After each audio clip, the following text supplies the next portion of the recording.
कर्नाटक के अंदर पिछले 3 दशकों के अंदर ऐसा रहा है कि ज्यादातर किसी की भी सरकार रिपीट नहीं हुई है।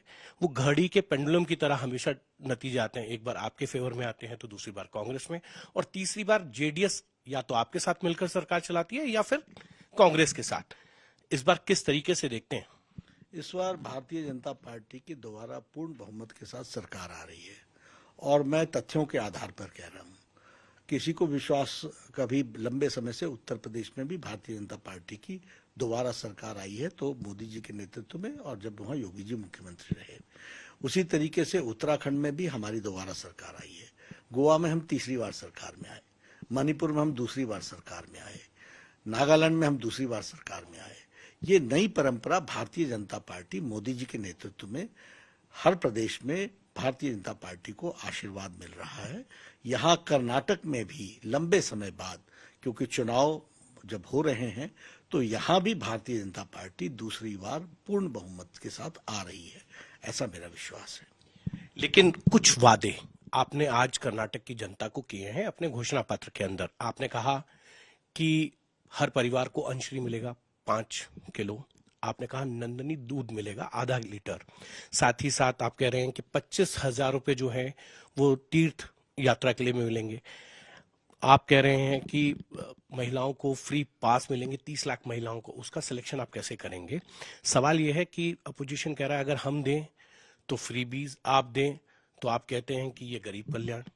ऐसा है कि जो हमारे ऊपर आरोप लगाते हैं उन्होंने कोई न मेहनत की है, न ही उन्होंने कोई आंकड़े देखे हैं, न ही उनका कोई इकोनॉमिक डिवीजन ने इसके बारे में कोई वर्कआउट किया है, और न ही कोई उन्होंने इस पर खर्च कितना होना है इस पर कोई वर्कआउट किया है। वह फ्री बीज, मैं इसलिए कहता हूं फ्री बीज का मतलब क्या होता है। हम सबको बिजली मुफ्त देंगे, हम 200 यूनिट तक बिजली मुफ्त देंगे सबको, हम भी पानी का बिल नहीं लेंगे, ये हुआ फ्री बीज। हम क्या कहते हैं, बीपीएल को हम दूध देंगे आधा लीटर। इसका इकोनॉमिक्स वर्कआउट करते हैं, उसके बाद हम इस नतीजे पर पहुंचते हैं। किसको हम दे रहे हैं? आप हमको नहीं दे रहे हैं, मैं आपको नहीं दे रहा हूं। ये बीपीएल परिवार के बच्चों को दे रहे हैं, जिनकी माताएं चाहती हैं कि उनके बच्चे हृष्ट पुष्ट हों, अच्छे हों, तंदुरुस्त हों, लेकिन वह अफोर्ड नहीं कर पाती हैं। उनको हम सशक्तिकरण कर रहे हैं, उनको हम एम्पावर कर रहे हैं। आयुष्मान भारत में हमने कोई फ्री मेडिकल बिल दिया क्या? हमने कोई फ्री मेडिकल बिल लिया क्या?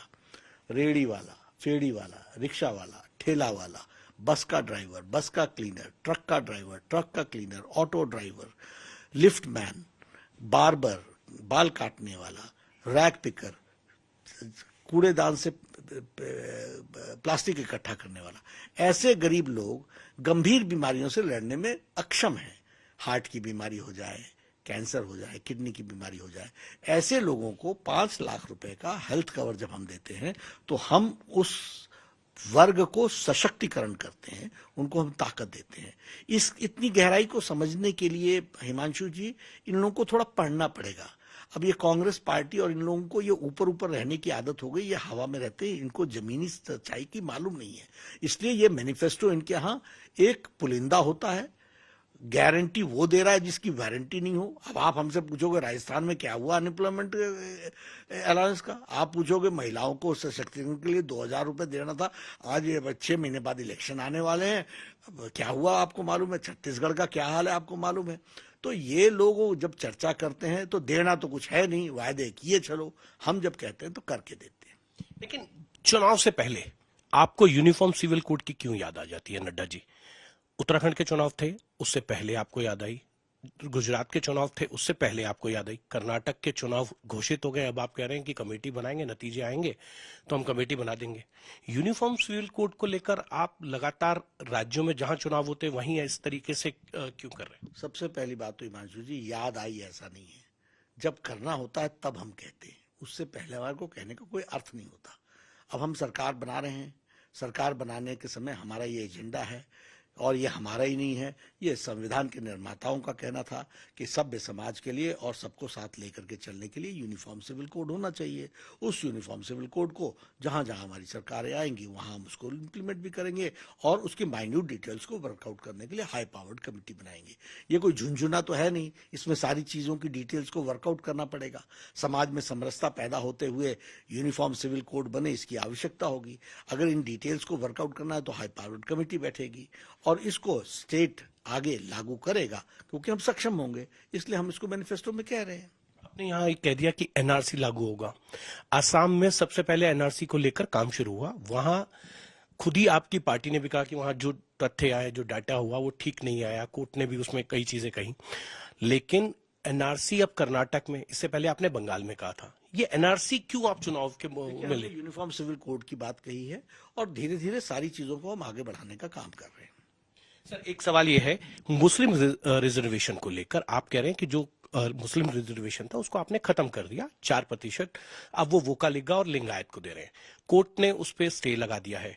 अब आप कह रहे हैं कि ये असंवैधानिक था, तो इसको किस तरीके से लागू करेंगे?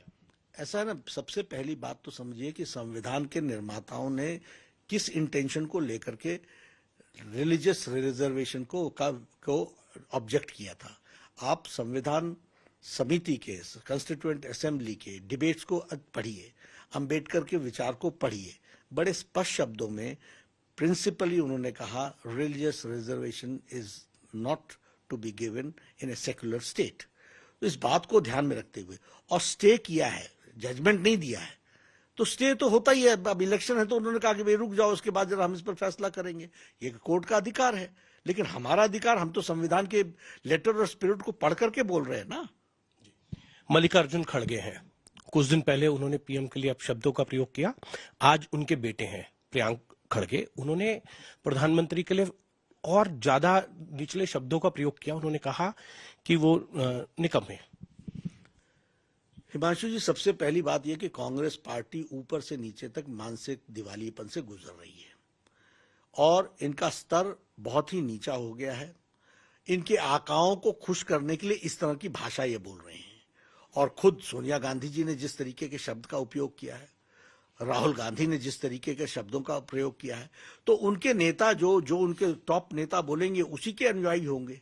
और ये इनके मन का विष है, ये इनके मन में बौखलाहट जो आती है, क्योंकि मोदी जी की शख्सियत के सामने ये सब छोटे पड़ रहे हैं और इसलिए यह अब उस बौखलाहट में और अपने आकाओं को खुश करने के लिए इस तरीके की भाषा का उपयोग करते हैं। यह निंदनीय है और साथ ही साथ यह इस तरह की भाषा भारत की संस्कृति के विरुद्ध है और भारत की जनता हमेशा इसको मुंहतोड़ जवाब देती है। सवाल ये है कि कई नेता आपके, चाहे वो जगदीश शेट्टर हो, सऊदी हो जो उप मुख्यमंत्री रहे हैं, बहुत से नेता छोड़ छोड़ के पार्टी जा रहे हैं। आप कह रहे हैं कि आपकी पार्टी यहाँ पर जीत रही है, तो जीतने वाली पार्टी के नेता छोड़कर क्यों चले जा रहे हैं? ऐसा है, भारतीय जनता पार्टी विचारों की पार्टी और विचार को लेकर के आगे बढ़ती है। जिसके व्यक्तिगत स्वार्थ में विचार आड़े आ जाए वो रास्ता छोड़ देता है और भारतीय जनता पार्टी को ऐसे छोड़ने वाले अनेकों लोग हमारी यात्रा में मिले हैं। मैं आपसे एक बात पूछूंगा कि ऐसे सारे लोगों की लिस्ट बना करके मुझे दिखा दीजिए, आज ये है कहां? विचारों के साथ चलने वाले लोगों से बिछड़ करके बिछड़ ही जाते हैं, तो ये उनका राजनीतिक अस्तित्व समाप्त हो जाता है। हम विचारों की पार्टी हैं और विचार के लिए हम लेकर के आगे चलते हैं और भारतीय जनता पार्टी का कार्यकर्ता विचार युक्त है और विचार युक्त होकर के जो इससे अलग हटता है वो समाप्त हो जाता है। सर, अंतिम सवाल है, कितनी सीटें आप देखते हैं?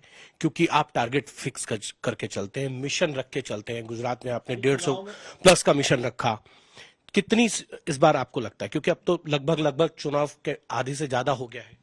अभी समय है, हम बहुमत में आ रहे हैं। अब बहुमत में हमको कितने सीटें आने वाली है, हम आगे चल करके गठबंधन की सरकार बनाने की तो जरूरत नहीं पड़ेगी, आवश्यकता ही नहीं है और हमने कभी बनाई नहीं। यहाँ पर हम तो हमेशा अपनी पूरी ताकत से बनेंगे।